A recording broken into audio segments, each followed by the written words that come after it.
el senador Zoe Robledo por Chiapas.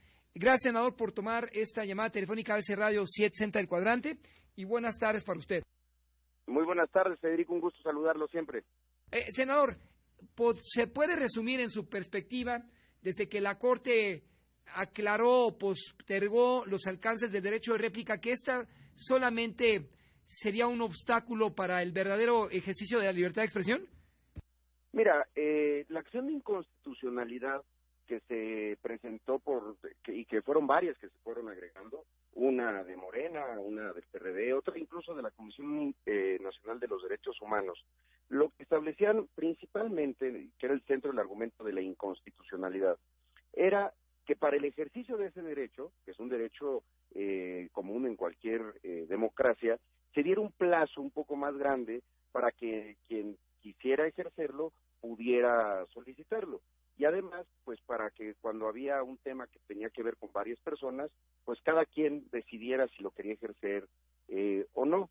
Ese, a final de cuentas, fue parte de la sentencia de la Corte. ¿Qué es lo que nosotros estamos esperando? Pues que nos hagan llegar el engrose con todas las fracciones que se hayan considerado inconstitucionales, y en ese momento, cuando ya la Corte se pronuncia sobre la inconstitucionalidad de algo, honestamente al legislativo le queda más que nada, ninguna otra cosa más que acatarla. Las sentencias de la Corte, yo he insistido, son en ese momento no opinables, simplemente acatables, pero tenemos que tenerla, y hasta este momento eso no ha ocurrido en el Senado.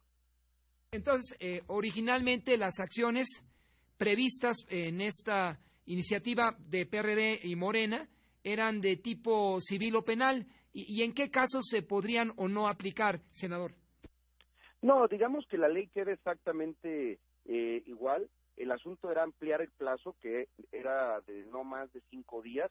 Se está haciendo un planteamiento que quede entre 10 y hasta 15 días posteriores a la emisión de la información o a su publicación. Hay otros asuntos donde sí es importante destacar que creemos que la Corte puede haberse pronunciado, que es que específicamente cuando la información publicada pueda ser comprobada su falsedad, es decir, cuando algo falso se publica, bueno, tiene que tener, existe ese derecho de réplica para poder aclarar las cosas. Siempre en una democracia hay que buscar equilibrios entre derechos. El derecho a la libertad de expresión es fundamental, pero el derecho de las personas a su honra, reputación, pues tiene que estar también contenido en las normas. Entonces, es lo que se estaba buscando, y bueno, si la Corte se pronuncia, nosotros haremos oídos para dictaminar en ese sentido.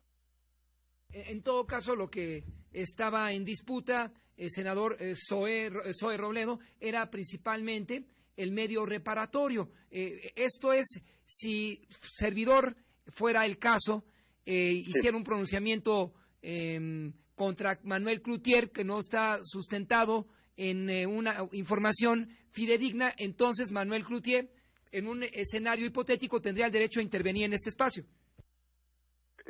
Sí, podría ser una interpretación, pero lo más importante de la declaración de inconstitucionalidad era que, siguiendo este mismo ejemplo, si una persona en un espacio dice algo falso o que pueda denigrar o dañar la fama pública de alguien más, que no fueran solamente 5 días después para solicitarla, sino abrir un poco más el plazo, porque ha habido casos en donde la gente se entera mucho después, o no escuchó o no vio la noticia en el momento específico, o no, incluso por alguna razón hasta geográfica no puede hacer la solicitud de réplica. Entonces tener un espacio más largo para poderla hacer, que esa era parte de lo fundamental de lo que se está resolviendo la Corte. Lo demás queda igual.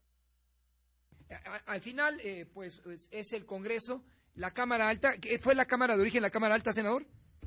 No, la Corte lo que tendría que hacer en este caso, como la otra sentencia, por ejemplo, de propaganda gubernamental, es que mandata al Congreso una acción de inconstitucionalidad.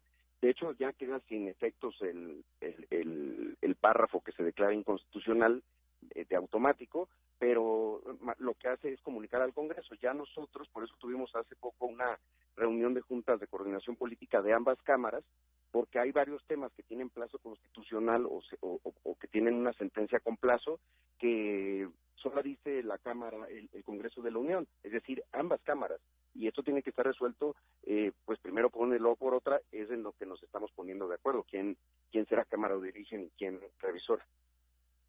Y finalmente, senador, solamente para rescatar la duda de origen, ¿aplica con o sin su postergación, aplica solamente a los medios masivos? Sí, sin duda, o sea, los medios, digamos, masivos, electrónicos, radio y televisión, periódicos, revistas, no se está entrando a una regulación de Internet, no estaba y no era el precepto que se estaba buscando en la acción de inconstitucionalidad. Senador Zoe Robledo, ¿algún comentario que sea agregar? Bueno, que yo creo que nosotros tenemos que acatar las sentencias de la Corte, pero sí creo que es importante que sean comunicadas al Congreso. No podemos hacer una interpretación de lo que hicieron a partir de la información que podemos encontrar en el sistema de información del Poder Judicial. Tiene que haber una comunicación. Yo he insistido, sin esa comunicación estaríamos trastocando el proceso. Entonces, ojalá la Corte nos lo comunique de manera formal para que podamos ir a la dictaminación. Antes sería imposible. En otra ocasión, senador, ya que concluyan estas veas electorales, ojalá nos pueda tomar la llamada para platicar de temas de su estado de origen, el chiapaneco. Claro que sí, bueno, me dará muchísimo gusto, además sabiendo que es un estado que conoces y que conoces de su historia política. Muchas gracias, senador, por platicar con AS Radio 760 El Cuadrante y buenas tardes para usted. Buenas tardes, muchísimas gracias. Son las 2:14. Redes, colega José Luis, buenas tardes.